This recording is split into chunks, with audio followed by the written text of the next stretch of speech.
चलो भाई, मेजरमेंट और यूनिट की बेसिक चीज़ तो समझ गए थे, ठीक है ना, कि मेजरमेंट और यूनिट होता क्या है।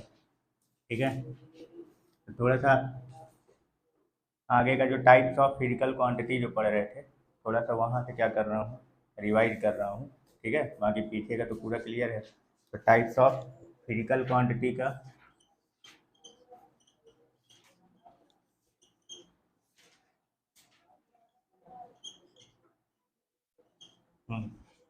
बताओ भाई, भौतिक राशि के प्रकार बताओ। भौतिक राशि के दो प्रकार है अभी।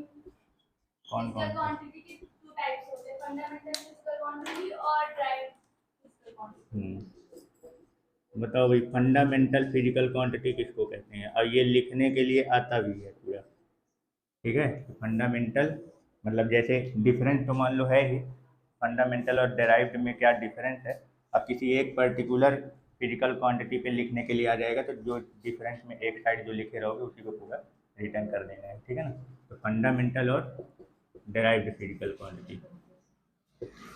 तो बताओ भाई, पहले तो इसका मतलब क्या होता है। फंडामेंटल का मतलब मूल, भौतिक राशि,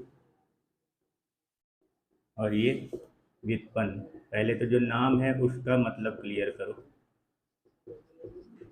बोलो भाई, दोनों तो बोलो। वो घटनाएं जिनको अपन क्या कर सकते हैं, मेजर कर सकते हैं, उन्हीं को फिजिकल क्वांटिटी में शामिल करोगे और किसी को नहीं। ठीक है ना, जैसे लंबाई हो गया, लेंथ हो गई, ब्रीथ हो गई, हाइट, एरिया, वॉल्यूम, फोर्स, जितनी भी चीज़ों का आप क्या कर सकते हो, मेजरमेंट कर सकते हो, वो सब किस में आएंगे, फिजिकल क्वांटिटी में। ठीक है ना, मतलब कहने का मतलब ये है कि फिजिक्स के जो नियम बने हैं, फिजिक्स के जो नियम बने हैं, नियम मतलब घटना से संबंधित जो भी घटनाएं घटित होती है उससे रिलेटेड उन्होंने जो अपना थ्योरी और सिद्धांत और नियम वगैरह बना के वैज्ञानिक दिए हैं, तो उनको अपने नियम को समझाने में जितने भी प्रकार की घटनाएं आ रही हैं, उनमें से जो मेजरेबल होती हैं, जिनका मेजरमेंट किया जा सकता है, वही वाली चीज़ों को किस में शामिल करते हैं, फिजिकल क्वांटिटी में। फिजिकल क्वांटिटी में क्लियर ना। ठीक है, तो उसमें भी कितने प्रकार के होते हैं, दो प्रकार के, एक फंडामेंटल होता है और एक डेराइव्ड होता है। तो फंडामेंटल का मतलब ये होता है कि मूल भौतिक राशि, कहने का मतलब ये है कि जो किसी और से बना ही ना हो, जिस ऐसी फिजिकल क्वांटिटी जिसका स्टार्टिंग जो है वो वहीं से हुआ है। ठीक है ना, जो किसी और पर निर्भर ना करता हो। तो डिफरेंस के बेस पे अगर अपन बनाते हैं, तो जैसे फंडामेंटल किसको बोलते हैं, जो क्या होता है, स्वतंत्र होता है। क्या होता है, स्वतंत्र, इंडिपेंडेंट होता है ना, मतलब कि जो किसी दूसरे पर निर्भर ना करता, स्वतंत्र है। ठीक है, और जो डेराइव्ड होते हैं वो नहीं होते, वो इंडिपेंडेंट नहीं होते, वो डिपेंडेंट होते हैं, मतलब कि वो फंडामेंटल पर ही क्या डिपेंड करते हैं, मतलब डेराइव्ड इससे बनाया जाता है फंडामेंटल। एग्जाम्पल को एक तो लेके पकड़ो, लेंथ और एरिया, समझने वाला एग्जाम्पल लेके पकड़े रहो ताकि क्लियर रहे। लेंथ जो है वो किसी से नहीं बना है, वो शुरुआती फिजिकल क्वांटिटी है। लेकिन एरिया, लेंथ इंटू ब्रीथ, यानी ब्रीथ भी एक प्रकार की लेंथ ही है ना, लंबाई है, तो एरिया जो होता है वो लेंथ से ही क्या है, बना हुआ है। तो इसका मतलब ये होगा कि एरिया जो है वो किस में आएगा, क्षेत्रफल डेराइव्ड में आएगा। और फंडामेंटल लेंथ की अगर बात करें कि लेंथ किससे बना है, तो वो किसी से नहीं बना, वो तो शुरुआती चीज़ है उसका, उसको तो अस्तित्व में लाया गया है, फिर उसके बाद उससे आगे की कहानी क्या की गई है, बनाई गई। समझ गए। तो जो डेराइव्ड होता है यानी जो फंडामेंटल है, ये फ्री होते हैं, स्वतंत्र होते हैं, और ये स्वतंत्र नहीं होते। तो कहने का मतलब ये है कि डिपेंडेंट होते हैं, है ना। और किस पर डिपेंडेंट होते हैं, फंडामेंटल पर। क्लियर। और क्या पॉइंट बोल सकते हो इसके बारे में, फंडामेंटल के बारे में। अच्छा ये बताओ, जो चीज़ स्वतंत्र है, सुनना थोड़ा सा अच्छे से, एक एक पॉइंट से कनेक्टेड लगाना, आगे पीछे बताओगे तो हो सकता है भूल जाए, लेकिन जैसे पिछला वाला पॉइंट बताया उसी से आगे वाला कैसे कनेक्ट करना। मैंने बोला जो चीज़ ये जो फंडामेंटल होता है ये इंडिपेंडेंट होता है, किसी पर डिपेंड नहीं करता, स्वतंत्र होता है।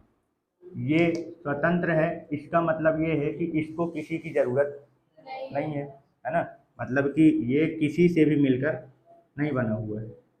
तो ये बताओ, जब ये किसी से मिलकर बना ही नहीं है, तो क्या तुम इसको सरल भाग में और तोड़ सकते हो, नहीं ना। तो यानी कि जो फंडामेंटल होता है हम इसको और सिंपल फिजिकल क्वांटिटी में तोड़ नहीं सकते हैं। आई बात समझ में?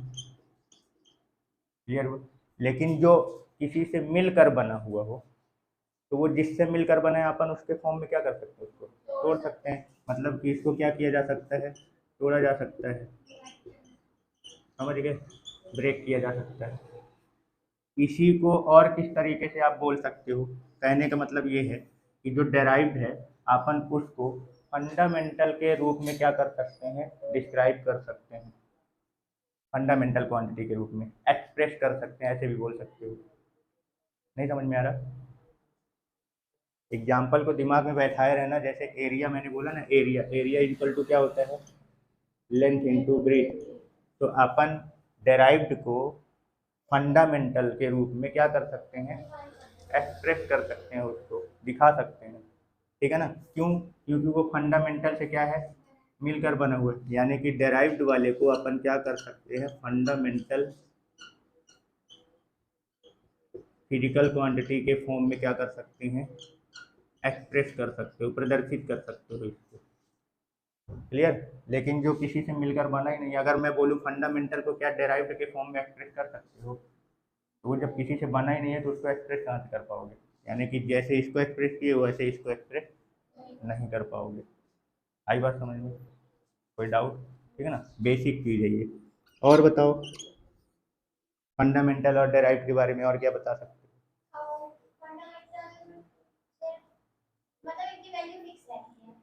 हाँ, मतलब कि जो चीज़ इंडिपेंडेंट है, मतलब जो किसी पर निर्भर नहीं कर रहा है, किसी और से मिलकर नहीं बना हुआ है, तो इसकी संख्या जो होती है ना वो क्या होती है, लिमिटेड होती है। ठीक है ना? इनकी संख्या कैसी है, ये लिमिटेड है, यानी कि सीमित है। लेकिन जो किसी से मिलकर बनता है, तो अपन किसी चीज़ को मिला के, अब देखो इसमें जैसे मान लो कि इसमें जितने भी हैं, ऐसे एग्जाम्पल के तौर पर, अभी तो संख्या जो है वो 7 ठो है, सीमित है तो कै ठो है इसमें, 7 फंडामेंटल है। ठीक है ना? और 2 ठो सप्लीमेंट्री है। 2 ठो कौन से हैं, सप्लीमेंट्री। अब ये सब आगे याद भी करना है। ठीक है ना? ये तो इनकी संख्या कितनी होगी, 7 और +2 9। ये वाला फंडामेंटल है और ये वाला सप्लीमेंट्री। ये मूल है और ये पूरक बोलते हैं इसको, पूरक भौतिक राशि। ठीक है? अब जैसे देखो यहाँ पे 7 ठो हैं। अभी थोड़ा सा एग्जांपल देख लो। जैसे हमने क्या बोला, एरिया जो होता है वो लेंथ इंटू ब्रीथ होता है, यानी मीटर इंटू मीटर। 2 ठो फंडामेंटल को मिला के बनाए। अभी अपन इसी को 3 ठो को अगर मल्टीप्लाई कर दें, metre into metre into metre, तो क्या बन जाएगा, वॉल्यूम। तो देख रहे हो एक ही यूनिट को मैं आपस में मल्टीप्लाई करता जा रहा हूँ, तो डेराइव्ड वाले अलग अलग आ रहे हैं। तो यहाँ पे तो 7 ठो हैं। तो भाई अब एक यूनिट को दूसरे के साथ जब मैं मल्टीप्लाई करूंगा तो दूसरे टाइप का डेराइव्ड फिजिकल क्वांटिटी बना देगा। तो खुद ही सोचो कि कितने प्रकार के बन जाएंगे, बहुत तरीके के। मतलब इसकी सीमा है ही नहीं। ठीक है ना? यानी कि इनफाइनाइट, कोई लिमिट नहीं है, ये अनलिमिटेड है। आई बात समझ में? कोई डाउट फंडामेंटल और डेराइव्ड में? तो अब अगर मान लो किसी एक पर्टिकुलर चीज, केवल फंडामेंटल यूनिट के बारे में पूछते, फंडामेंटल फिजिकल क्वांटिटी यानी मूल भौतिक राशि के बारे में बस पूछा जाए, तो क्या करोगे, इधर वाली बस चीज बताना है। ठीक है ना, कि फंडामेंटल फिजिकल क्वांटिटी किसे कहते हैं, या इस फंडामेंटल फिजिकल क्वांटिटी से आप क्या समझते हैं, तो क्या बोलोगे, वो फिजिकल क्वांटिटी जो किसी पर डिपेंड नहीं करती है, जो स्वतंत्र होती है। ठीक है ना? जिसको हम और सिंपलेस्ट फॉर्म में ब्रेक नहीं कर सकते हैं, या ऐसे भी बोलते हैं जिसको अपन एलिमेंट्री फॉर्म में, एलिमेंट्री मतलब समझ रहे हो, एकदम सिंपलेस्ट फॉर्म में। जैसे ये है ना, ये दो दो लोगों से मिलकर बना हुआ है, ये ऐसे समझो ब्रेक हो गया ना, ये एलिमेंट्री फॉर्म है, एकदम सिंपलेस्ट। तो अपन इसको एलिमेंट्री फॉर्म में नहीं लेके जा सकते हैं, और इसको अपन क्या कर सकते हैं, एलिमेंट्री फॉर्म में ले जा सकते हैं। क्लियर हो गया? दूसरा, जैसे आपने बोला कि इसको अपन एक्सप्रेस, इसको किसके फॉर्म में एक्सप्रेस कर सकते हैं, फंडामेंटल। लेकिन फंडामेंटल को अपन किसी दूसरे और फिजिकल क्वांटिटी के फॉर्म में एक्सप्रेस नहीं किया जा सकता है। दूसरा, इसकी संख्या क्या है, लिमिटेड है, और संख्या में याद रखना कितने हैं, 7 तो फंडामेंटल है और 2 सप्लीमेंट्री है। क्लियर? ठीक है। अगला टॉपिक अपना क्या है, प्रॉपर्टी ऑफ यूनिट। यानी मात्रक के गुण। अब ये तो समझ गए कि यूनिट कहते किसको हैं, ठीक है ना, क्लियर। पिछले लेक्चर में पूरा कंप्लीट है अच्छे से, तो देख डालना। अब बात ये आती है प्रॉपर्टी ऑफ यूनिट, मतलब जो फिजिकल क्वांटिटी को मेजर करने के लिए जो स्टैंडर्ड रेफरेंस बनाया गया है, स्टैंडर्ड रेफरेंस को ही क्या बोलते हैं, यूनिट। हिंदी में क्या बोलते हैं, संदर्भ मानक। संदर्भ मानक को ही क्या कहते हैं, मात्रक। और संदर्भ मानक क्या है, किसी भी फिजिकल क्वांटिटी को यानी भौतिक राशि को नापने के लिए उसी प्रकृति का आप जो एक यूनिवर्सल फिजिकल क्वांटिटी बना के रखे हो, उसी को क्या बोलते हैं, स्टैंडर्ड रेफरेंस, ठीक है ना, संदर्भ मानक। तो उसके अंदर क्या क्या प्रॉपर्टी होता है, ठीक है ना, कौन कौन सी चीज़ों को ध्यान रख के ये यूनिट या स्टैंडर्ड रेफरेंस बनाया जाता है। अब जब भी यूनिट बोलूं तो सीधा सीधा दिमाग में आ जाना चाहिए कि ये खुद एक क्या है, फिजिकल क्वांटिटी है। ये क्या है, खुद एक फिजिकल क्वांटिटी है, ठीक है ना। बस ये है कि यहाँ वैल्यू फिक्स रहेगी और ये यूनिवर्सल रहेगा, ठीक है। अब इसको भी और अच्छे से क्लियर करना है तो कोई एक एग्जाम्पल दिमाग में बैठाए रहना। जैसे नापते हैं, वेट नापते हैं, तो हम 1 किलोवाट का, 1 किलोवाट से क्या करते हैं, पूरा वेट क्या करते हैं, मेजर करते हैं। तो अब इसको दिमाग में बैठाओ कि ये जो 1 किलो का वाट हमारे पास है, ये हमारा स्टैंडर्ड रेफरेंस है। मतलब हम वेट को मेजर करने के लिए एक मैंने वस्तु ले लिया और मैंने बोल दिया कि हम इसको 1 किलो मानेंगे और इसको सब लोगों को मानना पड़ेगा। तो जब वो सब लोग मान लेंगे कि हाँ चलो ठीक है, हम बात मान लेते हैं कि ये हमारा जो जैसे ये वाट है, इसका हम मान लेते हैं कि ये 1 किलो का है, और इसको सब लोग मानेंगे जब, तो ये हमारा क्या बन जाएगा, वेट का स्टैंडर्ड रेफरेंस, भार का संदर्भ मानक इसको माना जाएगा, और इसी को फिर आगे मात्रक बोलेंगे, यूनिट। क्लियर ना। तो एक तो पॉइंट को दिमाग में बैठाए रहना। चलो, तो पहला, तो सबसे पहला फिजिकल, ये जो यूनिट का जो सबसे पहली प्रॉपर्टी है वो ये है कि जो यूनिट बनाया जाएगा, जिसको भी यूनिट बनाया जाएगा, वो क्या होना चाहिए, वेल डिफाइंड होना चाहिए, यानी कि सुपरिभाषित होना चाहिए। क्या होना चाहिए, वेल डिफाइंड होना चाहिए। अब इसका मतलब थोड़ा सा बताओ, सुपरिभाषित होने का मतलब क्या है, इसे क्या समझ में आता है। देखो, इसका मतलब ये है कि जो हम फिजिकल, जो हम यूनिट बना रहे हैं, अपने लिए तो मैं बना नहीं रहा हूँ, इसको सबके लिए ना बनाना पड़ेगा। तो हमें जिस चीज़ को हम बना रहे हैं स्टैंडर्ड रेफरेंस या यूनिट, उसका मुझे कुछ प्रूफ भी तो रखना पड़ेगा ना। ऐसे ही थोड़ी मैं किसी को ऐसे ही थोड़ी बोल दूंगा कि मैं इसको एक 1 किलोवाट मान लिया। अब कोई सामने वाला पूछ लेगा तुम किस आधार पे इसको 1 किलो का मान लिए, हम क्यों मान लें, क्या प्रूफ है तुम्हारे पास इसको इस चीज़ का मानने का। तो वो यही चीज़ बोल रहा है कि आप जिसको भी हम यूनिट बनाएंगे, जिस भी फिजिकल क्वांटिटी को, तो उस फिजिकल क्वांटिटी का आपके पास क्या रहना चाहिए, रिटर्न प्रूफ होना चाहिए। मतलब उसके बारे में अच्छे से डिफाइन रहना चाहिए कि आप 1 किलोवाट जो मान रहे हो ये किस आधार पे मान रहे हो, वो आधार आपको क्या करना पड़ेगा, क्लियर करना पड़ेगा, बताना पड़ेगा। बात समझ में आ रही है, कोई डाउट।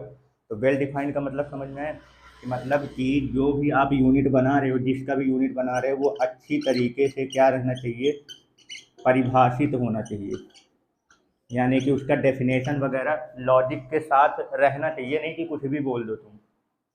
जो तुम चीज़ उसके बारे में बता रहे हो उसका प्रूफ रहना चाहिए कि हाँ मैं इस आधार पे इसको यूनिट बना रहा हूँ। तो जिस आधार पे आप किसी फिजिकल क्वांटिटी को यूनिट मानते हो, उसका परिभाषा वगैरह जो है वो आपके पास क्या रहना चाहिए, प्रूफ के साथ उपस्थित रहना चाहिए।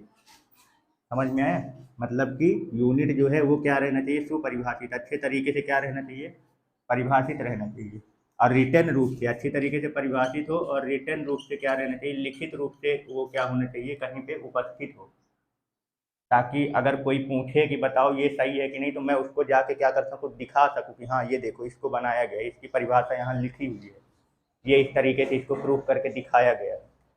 क्योंकि भाई जिसने बनाया होगा बहुत पहले से, तो जरूरी थोड़ी है कि वो आज हो, वो तो निकल चुके होंगे। अब आगे वाले को मुझे एक्सप्लेन करना होगा तो मैं कैसे करूँगा, उनके पास में थोड़ी जाऊँगा। तो वो जो लिख के दे के गए होंगे उसको डिफाइन करके, तो वो दिखाऊंगा ना मैं। समझ गए कि वेल डिफाइंड क्यों होना चाहिए, आगे के लिए, आगे भी जैसे जब आते जाएंगे लोग, तो उनको भी इस चीज़ के बारे में जब बताना होगा तो हम कैसे बताएंगे। जो उन्होंने लिख के दे दिया, वो एक बार एक्सपेरिमेंट कर दिया, उन्होंने परिभाषित कर दिया, उसी चीज़ को आगे क्या करना है, बढ़ाते जाना है। क्लियर हो गया? कोई डाउट? ठीक है, ये फर्स्ट पॉइंट हो गया। ठीक है, पहले तो इसके बारे में अपने से जो चीज़ दिमाग में आए लिखो। अब बंद हो गया, अरे नहीं काम कर रहा है यार अब ये है?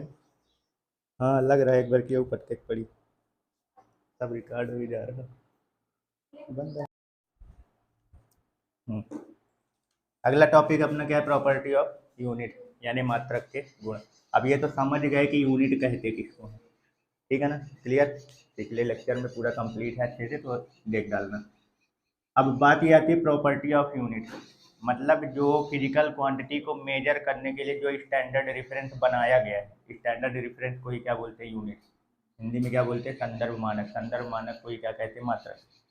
और संदर्भ मानक क्या है, किसी भी फिजिकल क्वांटिटी को यानी भौतिक राशि को नापने के लिए उसी प्रकृति का आप जो एक यूनिवर्सल फिजिकल क्वांटिटी बना के रखे हो, उसी को क्या बोलते हैं, स्टैंडर्ड रेफरेंस। ठीक है ना, संदर्भ मानक।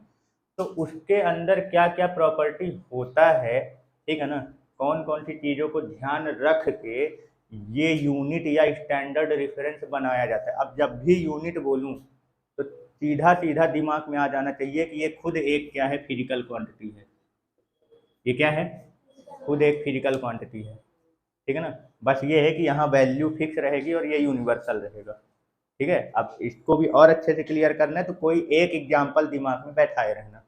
जैसे नापते हैं, वेट नापते हैं, तो हम 1 किलोवाट का, 1 किलोवाट से क्या करते हैं, पूरा वेट क्या करते हैं, मेजर करते हैं। तो अब इसको दिमाग में बैठाओ कि ये जो 1 किलो का वाट हमारे पास है, ये हमारा स्टैंडर्ड रेफरेंस है। मतलब हम वेट को मेजर करने के लिए एक मैंने वस्तु ले लिया और मैंने बोल दिया कि हम इसको 1 किलो मानेंगे और इसको सब लोगों को मानना पड़ेगा। तो जब वो सब लोग मान लेंगे कि हाँ चलो ठीक है, हम बात मान लेते हैं कि ये हमारा जो जैसे ये वाट है, इसका हम मान लेते हैं कि ये 1 किलो का है, और इसको सब लोग मानेंगे जब, तो ये हमारा क्या बन जाएगा, वेट का स्टैंडर्ड रेफरेंस, भार का संदर्भ मानक इसको माना जाएगा, और इसी को फिर आगे मात्रक बोलेंगे, यूनिट। क्लियर ना? तो एक ठो पॉइंट को दिमाग में बैठाए रहना। चलो, तो पहला, तो सबसे पहला फिजिकल, ये जो यूनिट का जो सबसे पहली प्रॉपर्टी है वो ये है कि जो यूनिट बनाया जाएगा, जिसको भी यूनिट बनाया जाएगा, वो क्या होना चाहिए, वेल डिफाइंड होना चाहिए, यानी कि सुपरिभाषित होना चाहिए। क्या होना चाहिए, वेल डिफाइंड होना चाहिए। अब इसका मतलब थोड़ा सा बताओ, सुपरिभाषित होने का मतलब क्या है, इसे क्या समझ में आता है? देखो, इसका मतलब ये है कि जो हम फिजिकल, जो हम यूनिट बना रहे हैं, अपने लिए तो मैं बना नहीं रहा हूँ, इसको सबके लिए ना बनाना पड़ेगा। तो हमें जिस चीज़ को हम बना रहे हैं स्टैंडर्ड रेफरेंस या यूनिट, उसका मुझे कुछ प्रूफ भी तो रखना पड़ेगा ना। ऐसे ही थोड़ी मैं किसी को ऐसे ही थोड़ी बोल दूंगा कि मैं इसको एक 1 किलोवाट मान लिया। अब कोई सामने वाला पूछ लेगा तुम किस आधार पे इसको 1 किलो का मान लिए, हम क्यों मान लें, क्या प्रूफ है तुम्हारे पास इसको इस चीज़ का मानने का।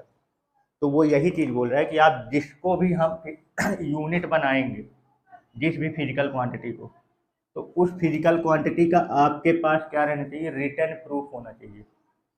मतलब उसके बारे में अच्छे से डिफाइन रहना चाहिए कि आप 1 किलोवाट जो मान रहे हो ये किस आधार पे मान रहे हो, वो आधार आपको क्या करना पड़ेगा, क्लियर करना पड़ेगा, बताना पड़ेगा। बात समझ में आ रही है? कोई डाउट? तो वेल डिफाइंड का मतलब समझ में आया कि मतलब कि जो भी आप यूनिट बना रहे हो, जिसका भी यूनिट बना रहे हो, वो अच्छी तरीके से क्या रहना चाहिए, परिभाषित होना चाहिए, यानी कि उसका डेफिनेशन वगैरह लॉजिक के साथ रहना चाहिए, नहीं कि कुछ भी बोल दो तुम। जो तुम चीज़ उसके बारे में बता रहे हो उसका प्रूफ रहना चाहिए कि हाँ मैं इस आधार पे इसको यूनिट बना रहा हूँ। तो जिस आधार पे आप किसी फिजिकल क्वांटिटी को यूनिट मानते हो, उसका परिभाषा वगैरह जो है वो आपके पास क्या रहना चाहिए, प्रूफ के साथ उपस्थित रहना चाहिए। समझ में आया? मतलब कि यूनिट जो है वो क्या रहना चाहिए, सुपरिभाषित, अच्छे तरीके से क्या रहना चाहिए, परिभाषित रहना चाहिए, और रिटर्न रूप से अच्छी तरीके से परिभाषित हो, और रिटर्न रूप से क्या रहना चाहिए, लिखित रूप से वो क्या होना चाहिए, कहीं पे उपस्थित हो।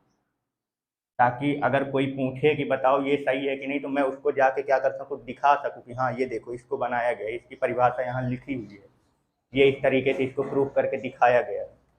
क्योंकि भाई जिसने बनाया होगा बहुत पहले से, तो ज़रूरी थोड़ी है कि वो आज हो, वो तो निकल चुके होंगे। अब आगे वाले को मुझे एक्सप्लेन करना होगा तो मैं कैसे करूँगा, वो उनके पास में थोड़ी जाऊँगा। वो जो लिख के दे के गए होंगे उसको डिफाइन करके, तो वो दिखाऊंगा ना मैं। समझ गए कि वेल डिफाइंड क्यों होना चाहिए आगे के लिए। आगे भी जैसे जब आते जाएंगे लोग, तो उनको भी इस चीज़ के बारे में जब बताना होगा तो हम कैसे बताएंगे। जो उन्होंने लिख के दे दिया, वो एक बार एक्सपेरिमेंट कर दिया, उन्होंने परिभाषित कर दिया, उसी चीज़ को आगे क्या करना है, बढ़ाते जाना। क्लियर हो गया, कोई डाउट? ठीक है, ये फर्स्ट पॉइंट हो गया। ठीक है, पहले तो इसके बारे में अपने से जो चीज़ दिमाग में आए लिखो। अब बंद हो गया, अरे नहीं काम कर रहा है यार अब ये है? हाँ लग रहा है एक बार की ऊपर तक पड़ी। अगला टॉपिक अपना क्या है, प्रॉपर्टी ऑफ यूनिट, यानी मात्रक के गुण। अब ये तो समझ गए कि यूनिट कहते किसको हैं, ठीक है ना, क्लियर। पिछले लेक्चर में पूरा कंप्लीट है अच्छे से, तो देख डालना। अब बात ये आती है प्रॉपर्टी ऑफ यूनिट, मतलब जो फिजिकल क्वांटिटी को मेजर करने के लिए जो स्टैंडर्ड रेफरेंस बनाया गया है। स्टैंडर्ड रेफरेंस को ही क्या बोलते हैं, यूनिट। हिंदी में क्या बोलते हैं, संदर्भ मानक। संदर्भ मानक को ही क्या कहते हैं, मात्रक। और संदर्भ मानक क्या है, किसी भी फिजिकल क्वांटिटी को यानी भौतिक राशि को नापने के लिए उसी प्रकृति का आप जो एक यूनिवर्सल फिजिकल क्वांटिटी बना के रखे हो, उसी को क्या बोलते हैं, स्टैंडर्ड रेफरेंस। ठीक है ना, संदर्भ मानक। तो उसके अंदर क्या क्या प्रॉपर्टी होता है, ठीक है ना, कौन कौन सी चीज़ों को ध्यान रख के ये यूनिट या स्टैंडर्ड रेफरेंस बनाया जाता है। अब जब भी यूनिट बोलूं तो सीधा सीधा दिमाग में आ जाना चाहिए कि ये खुद एक क्या है, फिजिकल क्वांटिटी है। ये क्या है, खुद एक फिजिकल क्वांटिटी है। ठीक है ना, बस ये है कि यहाँ वैल्यू फिक्स रहेगी और ये यूनिवर्सल रहेगा। ठीक है, अब इसको भी और अच्छे से क्लियर करना है तो कोई एक एग्जाम्पल दिमाग में बैठाए रहना। जैसे नापते हैं, वेट नापते हैं, तो हम 1 किलोवाट का, 1 किलोवाट से क्या करते हैं, पूरा वेट क्या करते हैं, मेजर करते हैं। तो अब इसको दिमाग में बैठाओ कि ये जो 1 किलो का वाट हमारे पास है, ये हमारा स्टैंडर्ड रेफरेंस है। मतलब हम वेट को मेजर करने के लिए एक मैंने वस्तु ले लिया और मैंने बोल दिया कि हम इसको 1 किलो मानेंगे और इसको सब लोगों को मानना पड़ेगा। तो जब वो सब लोग मान लेंगे कि हाँ चलो ठीक है, हम बात मान लेते हैं कि ये हमारा जो जैसे ये वाट है, इसका हम मान लेते हैं कि ये 1 किलो का है, और इसको सब लोग मानेंगे जब, तो ये हमारा क्या बन जाएगा, वेट का स्टैंडर्ड रेफरेंस, भार का संदर्भ मानक इसको माना जाएगा, और इसी को फिर आगे मात्रक बोलेंगे, यूनिट। क्लियर ना, तो एक ठो पॉइंट को दिमाग में बैठाए रहना। चलो, तो पहला, तो सबसे पहला फिजिकल, ये जो यूनिट का जो सबसे पहली प्रॉपर्टी है वो ये है कि जो यूनिट बनाया जाएगा, जिसको भी यूनिट बनाया जाएगा, वो क्या होना चाहिए, वेल डिफाइंड होना चाहिए, यानी कि सुपरिभाषित होना चाहिए। क्या होना चाहिए, वेल डिफाइंड होना चाहिए। अब इसका मतलब थोड़ा सा बताओ, सुपरिभाषित होने का मतलब क्या है, इसे क्या समझ में आता है। देखो, इसका मतलब ये है कि जो हम फिजिकल, जो हम यूनिट बना रहे हैं, अपने लिए तो मैं बना नहीं रहा हूँ, इसको सबके लिए ना बनाना पड़ेगा। तो हमें जिस चीज़ को हम बना रहे हैं स्टैंडर्ड रेफरेंस या यूनिट, उसका मुझे कुछ प्रूफ भी तो रखना पड़ेगा ना। ऐसे ही थोड़ी मैं किसी को ऐसे ही थोड़ी बोल दूंगा कि मैं इसको एक किलो वाट मान लिया। अब कोई सामने वाला पूछ लेगा तुम किस आधार पे इसको 1 किलो का मान लिए, हम क्यों मान लें, क्या प्रूफ है तुम्हारे पास इसको इस चीज़ का मानने का। तो वो यही चीज़ बोल रहा है कि आप जिसको भी हम यूनिट बनाएंगे, जिस भी फिजिकल क्वांटिटी को, तो उस फिजिकल क्वांटिटी का आपके पास क्या रहना चाहिए, रिटर्न प्रूफ होना चाहिए। मतलब उसके बारे में अच्छे से डिफाइन रहना चाहिए कि आप 1 किलोवाट जो मान रहे हो ये किस आधार पे मान रहे हो, वो आधार आपको क्या करना पड़ेगा, क्लियर करना पड़ेगा, बताना पड़ेगा। बात समझ में आ रही है, कोई डाउट? तो वेल डिफाइंड का मतलब समझ में आया कि मतलब कि जो भी आप यूनिट बना रहे हो, जिसका भी यूनिट बना रहे हो, वो अच्छी तरीके से क्या रहना चाहिए, परिभाषित होना चाहिए। यानी कि उसका डेफिनेशन वगैरह लॉजिक के साथ रहना चाहिए, नहीं कि कुछ भी बोल दो तुम। जो तुम चीज़ उसके बारे में बता रहे हो उसका प्रूफ रहना चाहिए कि हाँ मैं इस आधार पे इसको यूनिट बना रहा हूँ। तो जिस आधार पे आप किसी फिजिकल क्वांटिटी को यूनिट मानते हो उसका परिभाषा वगैरह जो है वो आपके पास क्या रहना चाहिए, प्रूफ के साथ उपस्थित रहना चाहिए। समझ में आया? मतलब कि यूनिट जो है वो क्या रहना चाहिए, सुपरिभाषित, अच्छे तरीके से क्या रहना चाहिए, परिभाषित रहना चाहिए। और रिटर्न रूप से अच्छी तरीके से परिभाषित हो, और रिटर्न रूप से क्या रहना चाहिए, लिखित रूप से वो क्या होना चाहिए, कहीं पे उपस्थित हो, ताकि अगर कोई पूछे कि बताओ ये सही है कि नहीं, तो मैं उसको जाके क्या कर सकूँ, दिखा सकूँ कि हाँ ये देखो इसको बनाया गया है, इसकी परिभाषा यहाँ लिखी हुई है, ये इस तरीके से इसको प्रूफ करके दिखाया गया है। क्योंकि भाई जिसने बनाया होगा बहुत पहले से, तो जरूरी थोड़ी है कि वो आज हो, वो तो निकल चुके होंगे। अब आगे वाले को मुझे एक्सप्लेन करना होगा तो मैं कैसे करूँगा, वो उनके पास में थोड़ी जाऊँगा। वो जो लिख के दे के गए होंगे उसको डिफाइन करके, तो वो दिखाऊंगा ना मैं। समझ गए कि वेल डिफाइंड क्यों होना चाहिए आगे के लिए। आगे भी जैसे जब आते जाएंगे लोग, तो उनको भी इस चीज़ के बारे में जब बताना होगा तो हम कैसे बताएंगे। जो उन्होंने लिख के दे दिया, वो एक बार एक्सपेरिमेंट कर दिया, उन्होंने परिभाषित कर दिया, उसी चीज़ को आगे क्या करना है, बढ़ाते जाना है। क्लियर हो गया? कोई डाउट? ठीक है, ये फर्स्ट पॉइंट हो गया। ठीक है, चलो अगला प्रॉपर्टी ये है कि अब जिसको हम, जिस भी फिजिकल क्वांटिटी को हम यूनिट बना रहे हैं, जिसकी आप परिभाषा तैयार कर रहे हो, तो वो ना ही बहुत बड़ा होना चाहिए और ना ही बहुत छोटा होना चाहिए। मतलब कि उसकी परिभाषा, डेफिनेशन वगैरह सीमित होना चाहिए। ऐसा नहीं कि अब हम 1 किलोग्राम का जो बाट है, जैसे वही बोला ना, एक एग्जाम्पल को दिमाग में बैठाए रहना। अब जैसे मान लो अभी 1 किलो का बाट है, ये मान लो इसको मैंने 1 किलो का मान लिया, तो ये सफिशियंट है, ठीक है ना। अब इतना बड़ा पत्थर को मैं 1 किलो मान लूंगा तो वो सफिशियंट रहेगा भाई। अब इतने बड़े पत्थर को लेके मैं 1 किलो वाट मान के नापने जाऊंगा तो कितना भारी हो जाएगा वो चीज़। तो कहने का मतलब समझ रहे हो क्या बोल रहा हूँ? हम जो यूनिट बना रहे हैं उसका आकार, आकृति वगैरह, डेफिनेशन वगैरह सब क्या होना चाहिए, एक सीमित होना चाहिए। क्लियर हो गया? ना बहुत बड़ा होना चाहिए कि उसको हम नापने लायक रहें ही ना, पता चला हमारे ऊपर धर दे तो हम ही नापने लायक ना रह जाएं। और ना बहुत छोटा होना चाहिए कि हम उसको पकड़ ही नहीं पा रहे हैं कि धर के नाप लें उसको, यानी कि सीमित आकार का होना चाहिए। क्लियर हो गया? कोई डाउट? तो जो यूनिट अपन बना रहे हैं जिस भी फिजिकल क्वांटिटी को, वो फिजिकल क्वांटिटी का जो मात्रा है, यानी कि जो अमाउंट है, अमाउंट हो गया, या आप जो डेफिनेशन वगैरह बना रहे हो, ठीक है ना, यानी जो परिभाषा वगैरह इसकी दे रहे हो, वो क्या होना चाहिए, सफिशियंट होना चाहिए, मतलब सीमित होना चाहिए। मतलब कि ना बहुत बड़ा हो और ना ही बहुत छोटा होना चाहिए, ठीक है ना, सीमित आकार का होना चाहिए। क्लियर हो गया? तो बताओ जरा कि इसको ऐसा। अगला प्रॉपर्टी क्या है कि जो हम यूनिट बना रहे हैं, जो मात्रक हम तैयार कर रहे हैं, वो क्या होना चाहिए, यूनिवर्सल होना चाहिए। क्या होना चाहिए? यूनिवर्सल, सर्वमान्य। इसका मतलब तो क्लियर है ना? मतलब ये हर जगह इस यूनिट को मान्यता क्या होनी चाहिए, प्राप्त होना चाहिए। सर्वमान्य मतलब सभी जगह उसकी मान्यता होनी चाहिए। अब जरा ये बताओ कि हम जो यूनिट, मान लो मैं जो यूनिट यहाँ बना रहा हूँ, तो वो हर जगह मान्य क्यों होना चाहिए? ये तो प्रॉपर्टी है कि यूनिट जो है वो क्या होना चाहिए, यूनिवर्सल होना चाहिए। पर क्यों यूनिवर्सल क्यों होना चाहिए यूनिट? यूनिट जो जैसे मान लो अपन बना रहे हैं, ठीक है ना, अब इसको यूनिवर्सल करना इसलिए ज़रूरी है, जैसे मान लो मैं किसी एक घटना या किसी एक प्रैक्टिकल के ऊपर काम कर रहा हूँ, ठीक है ना। अब इसी प्रैक्टिकल यानी इसी घटना के ऊपर मान लो दूसरे देश का भी कोई वैज्ञानिक क्या कर रहा है, काम कर रहा है, पर ना पूरी जानकारी मैं निकाल पा रहा हूँ, ना पूरी जानकारी वो निकाल पा रहा है। क्योंकि हमारे पास मान लो हो सकता है कि मेरे पास जो सुविधा नहीं है वो उसके पास है, और जो उसके पास है वो अपने पास नहीं है। तो ये है कि अगर आप यूनिट सेम बनाओगे तो जिस भी बारे में आप कैलकुलेट कर रहे होगे उसी बारे में वो भी कैलकुलेशन कर रहा होगा, तो दोनों की वैल्यू क्या आए, सेम आए, ताकि उस घटना के बारे में सब लोग क्या कर सके, एकदम उसके बारे में सही तरीके से क्या कर सके, अध्ययन कर सकें, मेजरमेंट।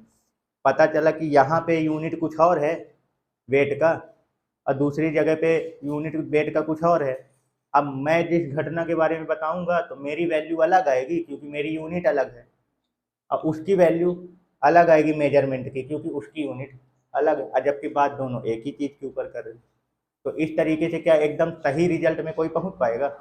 नहीं पहुंच पाएगा ना। तो इसलिए जो यूनिट बनाई जाती है उसको यूनिवर्सल करना ज़रूरी होता है, ताकि जब मेजरमेंट चले किसी चीज़ के बारे में, तो जैसे हमने यहाँ 1 किलोग्राम जिसको माना, वही चीज़ वहाँ पे भी 1 किलोग्राम ही होना चाहिए, उतना ही, ताकि हम अपने कैलकुलेशन में जो रिजल्ट बताएंगे तो उनको भी समझ में आए, और वो अपने कैलकुलेशन में जो रिजल्ट हमको बताएंगे वो हमको भी समझ में आना चाहिए। समझ गए? तो सेम यूनिट रखना इसलिए ज़रूरी होता है, यूनिट को यूनिवर्सल करना, ताकि कैलकुलेशन की जो वैल्यू है वो हर जगह क्या है, किसी प्रैक्टिकल से रिलेटेड वो सभी का क्या आना चाहिए, सेम आना चाहिए। क्लियर हो गया? कोई डाउट? ठीक है। नेक्स्ट प्रॉपर्टी ये है कि जो यूनिट हम बना रहे हैं, ठीक है ना, तो ये क्या होना चाहिए, आसानी से उपलब्ध हो जाने वाला यूनिट बनाना होगा। इडियली से क्या होने, अवेलेबल, ठीक है ना, इडियली क्या हो जाना चाहिए, अवेलेबल हो, मतलब कंपेयर करने के लिए, समझ गए, आसानी से क्या हो जाए, मतलब हमको ऐसा यूनिट बनाना है जो आसानी से उपलब्ध हो जाए। ये ऐसा क्यों? अगर मान लो हमने एक यूनिट बनाया और उसको मैंने बहुत कॉम्प्लेक्स बना दिया, बहुत खतरनाक वाला, गलती से भी अगर मान लो वो क्या हुआ, इधर उधर हो गया, तो फिर नया उसी तरीके के बनाने में काफ़ी मेहनत हो जाएगी। तो इतना सफिशियंट बनाओ कि अगर गलती से भी उसमें कोई भी हानि हो जाए तो हम उसी तरीके का दूसरा आसानी से क्या कर सकें, बना सकें। कुछ समझ में आया इसका मतलब अब यूनिट जो बना रहे हो वो इतना खतरनाक नहीं बनाना है कि मतलब एक बार बन गया तो दोबारा बनाने लायक हो ही नहीं वो चीज़। अगर गलती से भी एक यूनिट में मान लो किसी वजह से उसमें कुछ खराबी आ गई, मान लो, अब जैसे यही चीज़ मान लो मैंने इसको 1 किलो का मैंने इसको यूनिट बना दिया, अब मान लो किसी कारणवश इसमें कुछ खराबी आ गई, टूट फूट गया ये, ठीक है ना, तो अब ये तो 1 किलो का नहीं रह गया ना। पर मैंने जो बनाया है ये इतना सिंपल था कि मैं इसी तरीके का दूसरा आसानी से क्या कर सकता हूँ, बना सकता हूँ। मतलब वो यूनिट बनाने में अपने को ज़्यादा कठिनाई नहीं आएगी। तो ये बोल रहे थे, ये आसानी से क्या हो, कंपैरिजन करने के लिए क्या हो जाए, उपलब्ध हो जाए सबके पास। और इसी से जैसे अभी बोला ना कि दूसरा अपन क्या कर सकें, बना सकें, उसको बोलते हैं रिप्रोड्यूसेबल। क्या बोलते हैं? रिप्रोड्यूसेबल, यानी दोबारा अपन उसका क्या कर सके, पुनर्उत्पादित, यानी फिर से आप उसका क्या कर सको, बना सको, आसानी से उपलब्ध हो जाए, इतना महंगा, इतना खतरनाक ना बनाना कि किसी दूसरे को ज़रूरत पड़े तो उसको मिल ही ना पाए वो, और ऐसा भी ना बनाना कि एक बार ख़त्म हो जाए तो दोबारा ना बना पाओ। क्लियर हो गया? यानी कि ये क्या होना चाहिए, इजीली अवेलेबल होना चाहिए, और दूसरा रिप्रोड्यूसेबल होना चाहिए, हाँ, दोबारा बना सको उसको। ठीक है, ठीक है, ये चलो देखो, अगला पॉइंट है इम्पेरिसेबल होना चाहिए। क्या होना चाहिए? हिंदी में इसको बोलते हैं अविनाशी। मतलब कि हमें ऐसा यूनिट बनाना है कि ऐसा ना बना दो कि मतलब आज बनाए कल निपट गया। समझ में आ रहा है भाई? यूनिट मतलब ये ऐसी चीज़ है कि ये बहुत बड़े लेवल में ये काम के लिए बनाई जाती है भाई। एक यूनिट तैयार किए तब उसकी मदद से बहुत सारी चीज़ों का एक्सपेरिमेंट चलता है, उसकी मदद से बहुत सारी चीज़ों का मेजरमेंट किया जाता है उससे। तो उसको ऐसा ना बना देना कि वो तुरंत ही निपट जाए, थोड़ा उसका लॉन्ग लाइफ क्या है, रहना चाहिए। जैसे हाँ, मतलब कि वो लंबे समय तक चलना चाहिए वो, मतलब इतना भी कमज़ोर उस चीज़ को ना बना देना कि वो अभी बनाए और ना अपने बैठे तो निपट गया। तो ऐसा बनाओ कि ये लंबे समय तक के लिए क्या रहे, टिका रहे। ठीक है, तो इसलिए क्या बोला गया कि कैसा होना चाहिए, इम्पेरिसेबल होना चाहिए, अविनाशी होना चाहिए। ठीक है, अब विनाश ना हो किसी चीज़ का, ऐसा हो ही नहीं सकता, बस थोड़ा चल जाए। कोई डाउट यहाँ पे? ठीक है ना। अगला पॉइंट ये है कि इस पे किसी भी जिस भी आप फिजिकल क्वांटिटी को यूनिट मान रहे हो, जिस भी भौतिक राशि को आप मात्रक मान रहे हो, उस पे किसी भी फिजिकल फैक्टर का अफेक्ट नहीं पड़ना चाहिए। मतलब किसी भी भौतिक कारक का उसमें प्रभाव नहीं पड़ना चाहिए। भौतिक कारक मतलब जैसे गर्मी आ गई, टेम्परेचर बढ़ गया, तो जो यूनिट आप माने हो उसमें तापमान का कोई प्रभाव नहीं पड़ना चाहिए। जैसे मान लो, अब ये तो पढ़े होगे ना कि जैसे जो वस्तुएं होती हैं, तो गर्मी के टाइम पे जब टेम्परेचर बढ़ता है तो वस्तुएं क्या हो जाती हैं, फैल जाती हैं, फैलती हैं वो चीज़ें। ठंडी जब आती है तो वो क्या हो जाती हैं, थोड़ा सिकुड़ जाती हैं। तो इससे क्या होता है, उनका साइज में अंतर आ रहा कि नहीं आ रहा। अब मान लो मैंने इसको यूनिट माना, अब ये ऐसी चीज़ का आप यूनिट मान रहे हो तो उसमें टेम्परेचर का अच्छा खासा प्रभाव पड़ता है। तापमान बढ़ा दूंगा तो ये क्या हो जाएगा, फैल जाएगा। तापमान घटा दूंगा तो ये क्या हो जाएगा। तो अब तुम कोई एक एक्सपेरिमेंट करोगे, अब मान लो गर्मी का सीजन चल रहा है, तो गर्मी के सीजन में जितने भी मेजरमेंट किए होंगे, वो कुछ जो भी आप मेजरमेंट किए मान लो लिख लो। अब वो एक्सपेरिमेंट गर्मी से चलते चलते ठंडी तक पहुंच गया। अब ठंडी में जाते जाते इसकी साइज छोटी हो गई। अब मेजरमेंट करोगे तो खुद ही पगला जाओगे, कल तो इतना नापे रहे ना, जितना कैसे आ गया। क्यों चेंज हो गया वैल्यू, क्योंकि इसका साइज चेंज हो गया, इसमें टेम्परेचर का प्रभाव पड़ गया। तो यूनिट ऐसा होना चाहिए जिसमें किसी भी फिजिकल फैक्टर का अफेक्ट यानी प्रभाव जो है वो नहीं पड़ना चाहिए, ताकि हम जब भी इसका यूज करें मेजरमेंट में, तो ये अपना वही वैल्यू दे जो हमेशा देता आ रहा है। आई बात समझ में, कारण क्लियर हो गया कि ये कैसा होना चाहिए। क्या बताया ना भाई, नॉट चेंजेबल, क्या है यार, नॉट चेंजेबल या नॉट वेरिएबल भी बोल सकते हो, है ना। हाँ, मतलब कि ये बदलना नहीं चाहिए। यही जो फिक्स बोले थे ना, इसका अमाउंट वैल्यू क्या रहना चाहिए, फिक्स रहना चाहिए। इसका मतलब इसमें ये चेंज नहीं होना चाहिए। और चेंज ना हो तो इसी से आप ये वाला जो बता रहे थे फिजिकल फैक्टर वाला, यानी किसी भी फिजिकल फैक्टर का इस पे अफेक्ट ना पड़े। अफेक्ट बोलते इफेक्ट बोलते, इफेक्ट ना पड़े। क्लियर हो गया। यानी भौतिक कारक फिजिकल फैक्टर कौन हो गए, जैसे टेम्परेचर हो गया, प्रेशर हो गया, ये सब जो है वो क्या है, फिजिकल फैक्टर है। तापमान, दाब, ये सब भौतिक कारक है। तो हमारे यूनिट में जिसको आप बना रहे हो उसमें किसी भी प्रकार से भौतिक कारक का कोई भी प्रभाव नहीं पड़ना चाहिए। अगर उसका इफेक्ट पड़ेगा तो वो हर बार वैल्यू अलग अलग देगा, फिर कंडीशन जैसे अप्लाई हो जाएगा तो। ठीक है, क्लियर हो गया, कोनो डाउट। ठीक है। नॉट चेंजेबल में आप ऐसे भी बोल सकते हो कि समय के साथ इसका मान जो है वो चेंज नहीं होना चाहिए, कि आज कुछ और है कल कुछ और इसकी वैल्यू आने लग जाए। ठीक है ना, कन्फर्म। देखिए